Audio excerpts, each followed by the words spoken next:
नमस्कार दोस्तों, स्वागत है आपका एक बार फिर से हमारे YouTube चैनल पर। और कल हमने उदयपुर के लगभग सारे शिलालेख कंप्लीट कर दिए थे। और आज हमने कल के लेक्चर में जैसा कि बोला था आपसे कि आज हम चित्तौड़गढ़ के शिलालेख पढ़ने वाले हैं। तो चित्तौड़गढ़ के सारे शिलालेख हम एक ही वीडियो में लगभग कवर करने वाले हैं। तो आज अपन बहुत जल्दी से 10 मिनट या 15 मिनट में ये शिलालेख कंप्लीट करेंगे। ठीक है, बिकॉज शिलालेख को ज्यादा लंबा चला दिया हम लोगों ने, तो 5-6 वीडियो हो चुके हैं लगभग। तो हम चाहते हैं शिलालेख वाला कंप्लीट करें अपन। एक और इसके बाद एक और वीडियो आएगा शायद, उसमें अपन लगभग सारे शिलालेख कंप्लीट कर देंगे महत्वपूर्ण। ठीक है, चित्तौड़गढ़ के प्रमुख शिलालेखों पर आज बात करते हैं अपन। तो चित्तौड़गढ़ में सबसे पहला जो शिलालेख आता है हमारा मानमोरी का शिलालेख आता है। मैंने तब बात करी थी आपसे चित्तौड़गढ़ में मौर्य शासन में जो चर्चा मिलती है अपन को चित्तौड़गढ़ में, वो ये मानमोरी के शिलालेख से मिलती है। मानमोरी के शिलालेख से सबसे पहला जो अपने को साक्ष्य मिलता है किस चीज का, कि चित्तौड़गढ़ दुर्ग का निर्माण किसने करवाया था।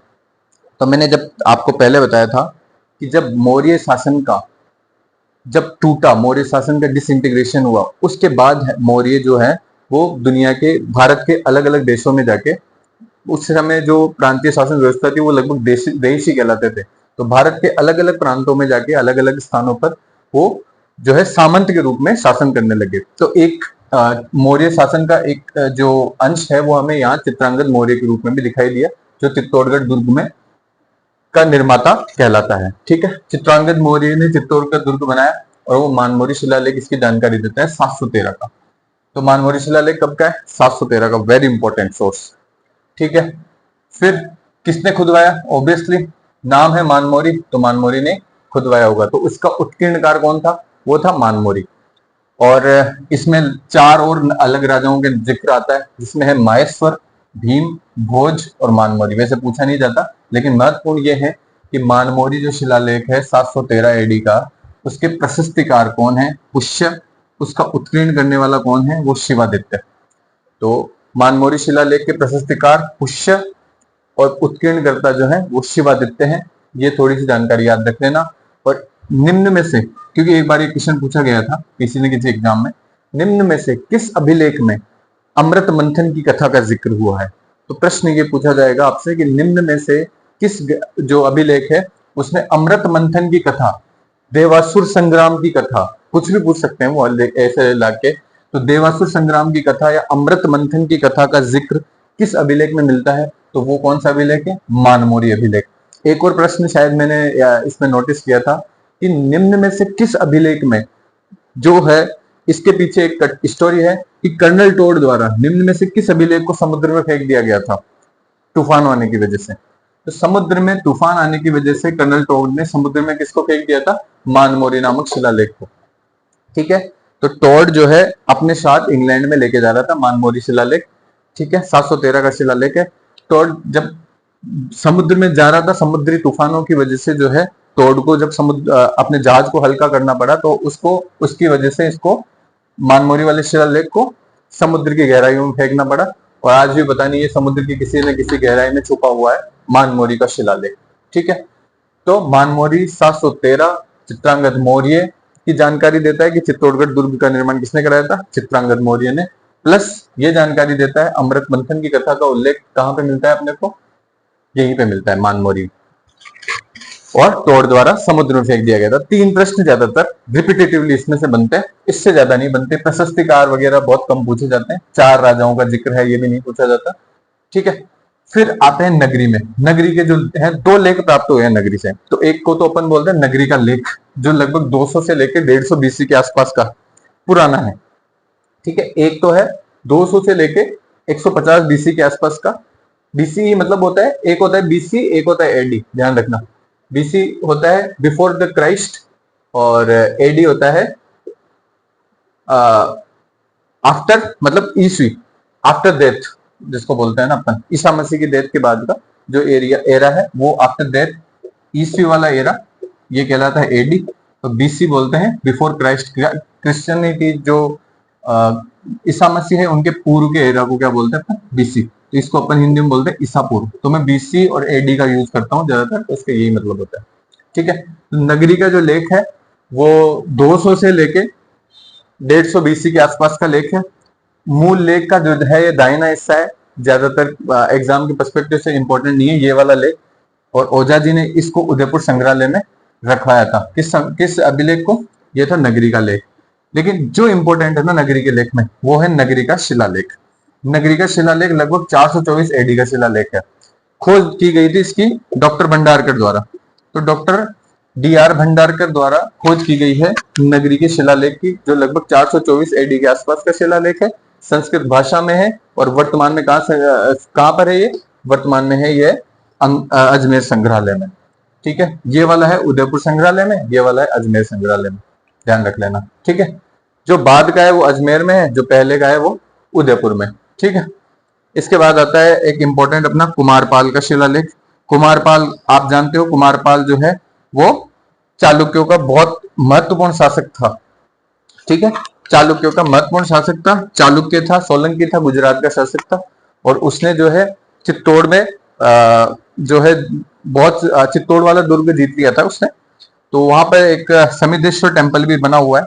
तो समिदेश्वर टेम्पल, अद्भुत जी का मंदिर, ये जो है ये उसी समय बना गया मंदिर था। बाद में जब इसकी मरम्मत कराएंगे, मोकल द्वारा मरम्मत भी कराई जाती है। ठीक है, तो ये कुमारपाल जो शिलालेख है वो 1150 का शिलालेख है। और इसमें जो है चालुक्यों के बारे में जानकारी प्राप्त होती है अपने को। किसके बारे में? चालुक्यों के बारे में। और यह भी पता चलता है कि जो कुमारपाल है उसने चित्तौड़ का किला जीता था। किस टाइम पे? लगभग 1150 के टाइम पे। ठीक है, शायद इस समय समर सिंह जी थे यहाँ के शासक, जहां तक मुझे याद आ रहा है समर सिंह जी शासक थे इसके। और ये लगभग 1150 के आसपास का टाइम है। और दिगंबर राम कीर्ति जो थे वो इसके रचयिता थे। तो ये शिलालेख किसने लिखा था? दिगंबर राम कीर्ति ने। ठीक है, वेरी इंपॉर्टेंट, याद रख लेना। एक शिलालेख ये भी आता है जो जैन कीर्ति स्तंभ है, वहां पे 2 कीर्ति स्तंभ है। एक कीर्ति स्तंभ जिसको विजय स्तंभ भी कहा जाता है, ठीक है, कुंभा द्वारा जो बनाया गया था। एक जैनों वाला कीर्ति स्तंभ है जो जीजा शाह बघेलवाल द्वारा बनाया गया था। और उसके 3 लेख हैं। इस जो शिलालेख है इसमें तत्कालीन जैन धर्म की स्थिति के बारे में पता चलता है। तो जैनों का कीर्ति स्तंभ जो है जीजा शाह बघेलवाल ने बनाया था, कब? लगभग 13वीं शताब्दी के आसपास। और इसके इस जो कीर्ति स्तंभ है, जैन कीर्ति स्तंभ, इसमें किस चीज की जानकारी हमें प्राप्त होती है? जैनों के बारे में जानकारी प्राप्त होती है। तो तत्कालीन धार्मिक स्थिति के बारे में है ना जानकारी देने वाला जो है शिलालेख कौन सा है? कीर्ति स्तंभ शिलालेख, 13वीं शताब्दी वाला। ठीक है, और फिर आता है घोसुंडी। घोसुंडी में भी जैसे नगरी की तरह 2 शिलालेख मिले अपने को। तो घोसुंडी की बावड़ी में जो है एक शिलालेख हमें प्राप्त होता है।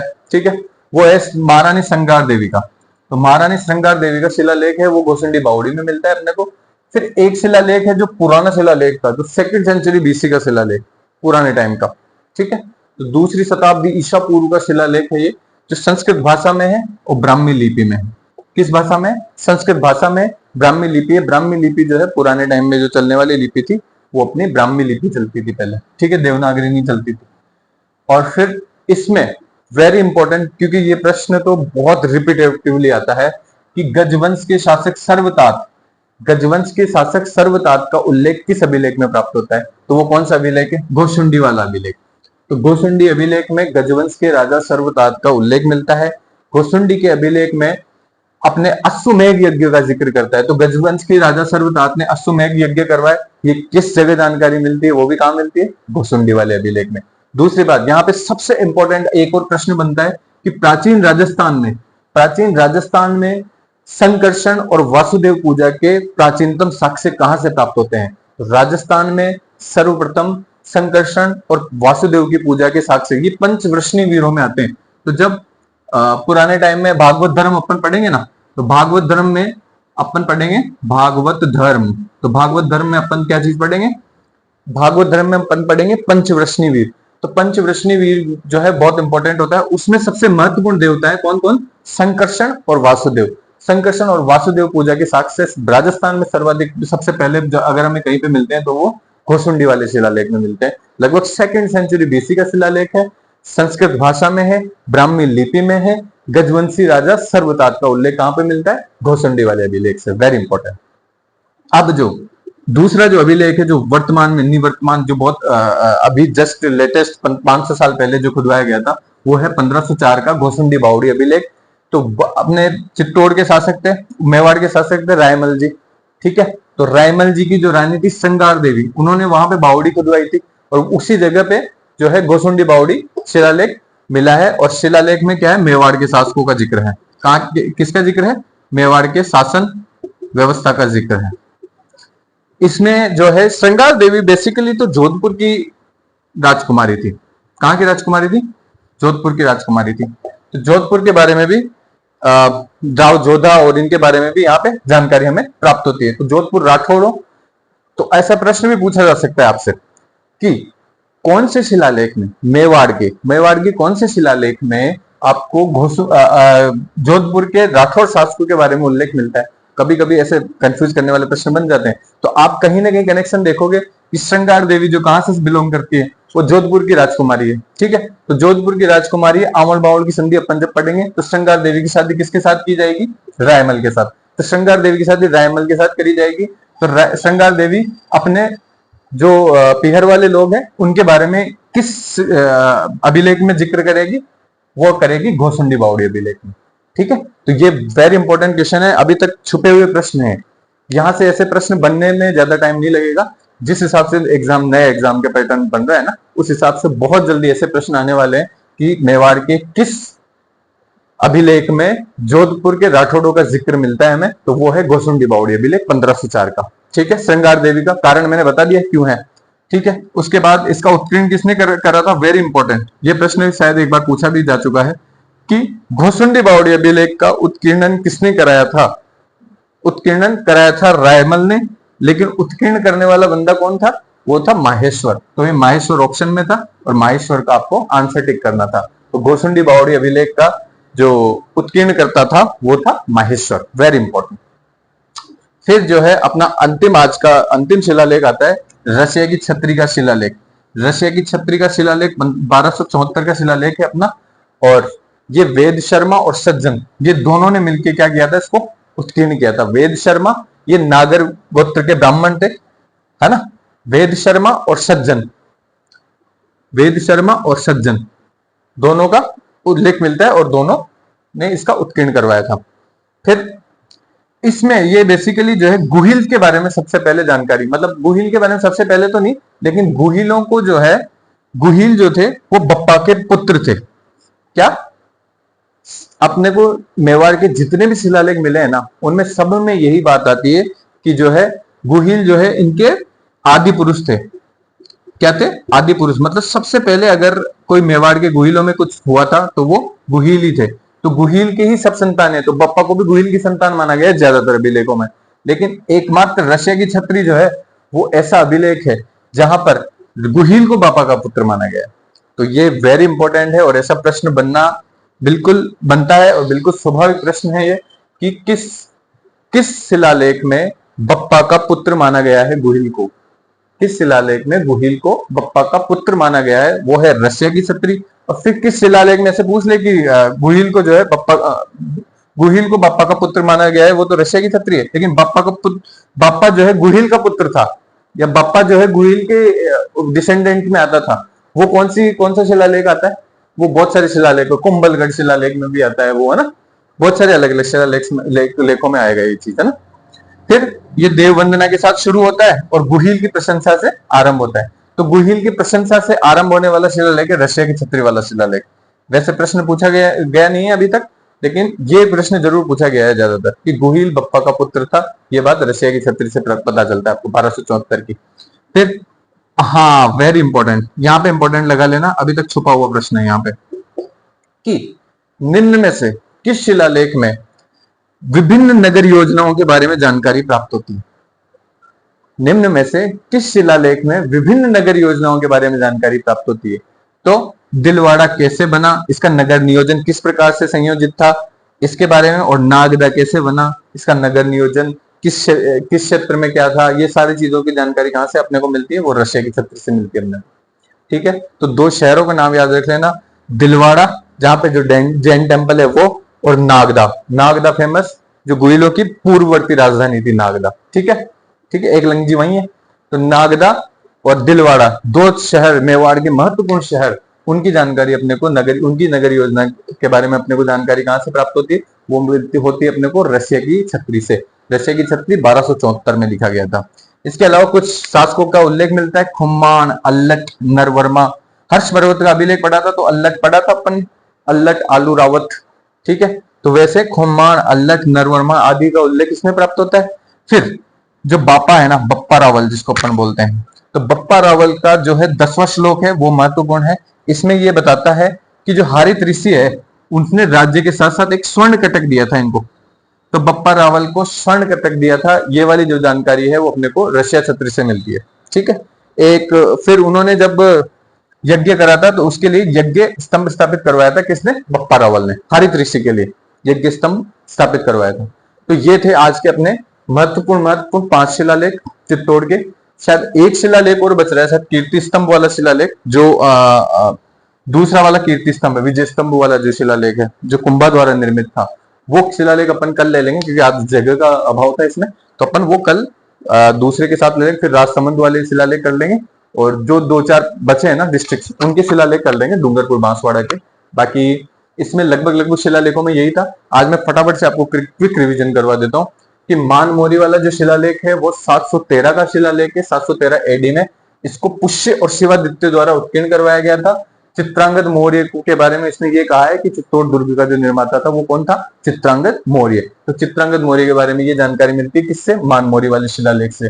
फिर 4 राजाओं के नाम दिए गए हैं। मानमोरी महत्वपूर्ण शासक है, ठीक है। अमृत मंथन कथा का जिक्र, अमृत मंथन कथा का जिक्र कहां से प्राप्त होता है? या देवासुर संग्राम, ऐसा भी क्वेश्चन पूछा जा सकता है कि देवासुर संग्राम का चित्र, देवासुर संग्राम का जो है एक चित्रण जिसमें किया गया है वो किस शिलालेख में चित्रण किया गया है? चित्रण मतलब उसको इस तरीके से बताना, वो कथा को इस तरीके से बताना कि आपको लगे कि हाँ वो कथा चित्र के माध्यम से आपके दिमाग में उतरे, ठीक है। तो देवासुर संग्राम का जो है उल्लेख अपने को मिलता है मानमोरी वाले शिलालेख में। और ये वेरी इंपॉर्टेंट प्रश्न तो यहां से बनता है कि निम्न में से किस शिलालेख को कर्नल टोड द्वारा समुद्र में फेंक दिया गया था तूफानों की वजह से? तो वो भी कौन सा शिलालेख था? मानमोरी वाला शिलालेख। फिर नगरी वाले 2 लेख आते हैं, एक 200 से लेकर 150 बीसी वाला अभिलेख है जिसमें मूल लेख जो है उसका दाहिना भाग ही है ये, ठीक है। मूल लेख अभी मिला नहीं है नगरी वाले का, ठीक है। ओझा जी ने इसको उदयपुर संग्रहालय में रखवा दिया। और दूसरा जो नगरी वाला शिलालेख मिला जो डी.आर. भंडारकर द्वारा खोजा गया वो संस्कृत में शिलालेख था और उसको अजमेर शिलालेख, अजमेर संग्रहालय में रखवा दिया गया। एक शिलालेख कुमारपाल, गुजरात वाले जो कुमारपाल थे, सोलंकी शासक या चालुक्य शासक, उनका शिलालेख मिलता है 1150 का। समिदेश्वर टेम्पल जब वो बनाता है, जब चित्तौड़गढ़ विजय करता है, समिदेश्वर टेम्पल के निर्माण के साथ साथ उसने ये वाला जो शिलालेख है वो लगवाया था और ये दिगंबर राम कीर्ति द्वारा जो है वहां पे उत्कीर्ण किया गया था, लिखा गया था।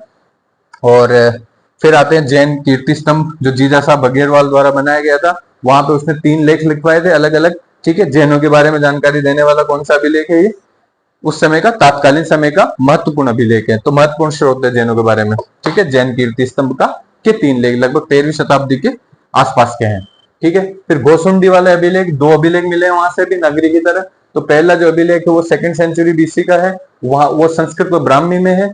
वो गजवंशी अपने सर्वतात हैं, गजवंश के शासक सर्वतात का उल्लेख करता है जिसने वहां पे अश्वमेध यज्ञ करवाया था। और संकृष्ण वासुदेव पूजा का राजस्थान में प्राचीनतम प्रमाण है। राजस्थान ही नहीं, लगभग 2nd सेंचुरी बीसी में ही अपने को सबसे पहले जो है अपने को भागवत धर्म का जो है ना जानकारी मिलती है अपने को कब से? 2nd सेंचुरी बीसी से। ये राजस्थान में ही नहीं, भारत में भी प्राचीनतम सोर्सेज में से एक है, ठीक है, गोसुंडी बावड़ी वाला अभिलेख, ठीक। तो संकर्षण वासुदेव की पूजा या भागवत धर्म की पूजा के सबसे प्राचीनतम भारत के और राजस्थान के साक्ष्यों में से एक कौन सा है? गोसुंडी बावड़ी वाला अभिलेख। फिर पूजा ग्रह, एक पूजा ग्रह भी वहां पे स्थापित कराया गया था और पूजा ग्रह को 4 दीवारी से जो है वो चुनवाया गया था। पूजा ग्रह भी था और वहां पे 4 दीवारी हो रखी थी उस पूजा ग्रह के चारों तरफ, ताकि जो है वो सुरक्षित रहे वो स्थान, है ना। तो पूजा ग्रह या भागवत धर्म की पूजा ग्रह का उल्लेख कहां पे मिलता है? वो भी अपने को गोसुंडी बावड़ी वाले अभिलेख में मिलता है, ठीक है। तो एक गोसुंडी बावड़ी वाला 1504 में भी आया था दूसरा अभिलेख, वो मेवाड़ के शासन संबंधी व्यवस्था के बारे में जानकारी देता है। रायमल जी द्वारा बनवाया गया था, श्रृंगार देवी उनकी पत्नी द्वारा निर्मित था। वहां पे बावड़ी बनवाई गई थी श्रृंगार देवी द्वारा, तो उस समय पे जो है वो गोसुंडी बावड़ी का अभिलेख भी लिखवाया गया था। जोधपुर के बारे में भी यहाँ पे जानकारी मिलती है, इसका जो उत्कीर्ण है वो माहेश्वर ने करवाया था। फिर एक रशिया की छतरी 1274 में रशिया की छतरी वाला अभिलेख है और यहाँ पर गुहिल को जो है बप्पा का पुत्र कहा गया है। वेद शर्मा और सज्जन द्वारा उत्कीर्ण करा गया और देव वंदना के साथ प्रारंभ होता है। गुहिल गुहिल जो महाराज थे, महाराज गुहिल शुरुआती सबसे पहले महाराज माने जाते हैं, उनकी प्रशंसा से ये अभिलेख आरंभ होता है। ठीक है। नगर योजना के बारे में जानकारी देने वाला भी कौन है? रशिया की छतरी वाला अभिलेख। तो दिलवाड़ा और नागदा 2 शहरों की नगर योजना के बारे में परिचय कौन देता है? रशिया की छतरी। फिर कुछ महत्वपूर्ण शासकों का उल्लेख करता है और बापा जो है उसका जो 10वां श्लोक है उसमें ये कहा गया है कि जो हारित ऋषि है उसको राज्य के साथ साथ, हारित ऋषि ने जो है बप्पा को राज्य के साथ साथ क्या क्या दिया था? एक स्वर्ण कटक भी दिया था और यज्ञ स्तंभ जो है स्थापित करने का भी यहाँ पे जिक्र मिलता है। तो आज के लिए अपना यही था चित्तौड़गढ़ के महत्वपूर्ण शिलालेख। कल अपन ज्यादातर शिलालेखों को एक ही लेक्चर में कवर कर लेंगे। अगर थोड़ा सा लेक्चर लंबा हो जाए तो बोरियत महसूस मत करना, बस यही मेरी आपकी तरफ से जो है प्रार्थना है। और दूसरी बात यह है कि आप जो है इन चीजों को आप अपनी तरफ से नोट मेकिंग बना के करना शुरू कर दीजिए। और अगर आपसे इतनी मेहनत नहीं होती तो मेरे पास नोट्स रखे हुए हैं, मैं उनको एक बार कंपाइल करके अच्छे से आपको नोट्स शायद मैं अपने टेलीग्राम एक चैनल बना लेंगे अपन और उस पर मैं आपको प्रोवाइड करवा दूंगा वो नोट्स, है ना। तो आज के लिए अपना यही सेशन रहेगा और इसको यही समाप्त करते हैं और कल अपन नेक्स्ट वीडियो में मिलते हैं अपने। और तब तक के लिए धन्यवाद। आपका दिन शुभ हो। Thank you so much.